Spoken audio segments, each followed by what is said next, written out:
एक बार फिर तुसां सारे भरावां नूं खुश आमदीद तुहाडे अपने यूट्यूब चैनल ते। तो साढ़े को अज जनाब मार गुलाम मोहम्मद दर्द मरहूम साहब होरां दी एक ज़बरदस्त नज़म है।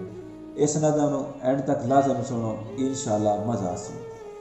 तो नज़म है कि ए जग रंगीन मंडी है, ए जग रंगीन मंडी है, कई शाहकार विक वैंदे न, फकत मुफलिस नहीं विकदा, इत्थे जरदार विक वैंदे न। ज़मीरां दी रियासत ते हवस दी हुक्मरानी है, इत्थे इंसाफ विकदा है, इत्थे परिहार विक वैंदे न। नहीं महफूज कोई बाजार ते ना कोई चार दीवारी है, इत्थे परदे नीलाम होंदे न ते परदादार विक वैंदे न।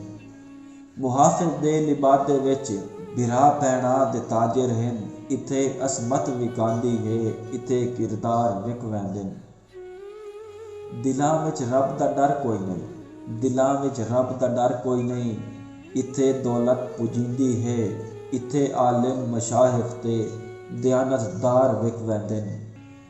ते पए हुस्नो जवानी दे सदा बाजार सजदे हन, पए हुस्नो जवानी दे सदा बाजार सजदे हन, बाजारी भात तो कई जुल्फां ते कई रुखसार विक वैंदे न। ए जग रंगीन मंडी है, कई शाहकार विक वैंदे न।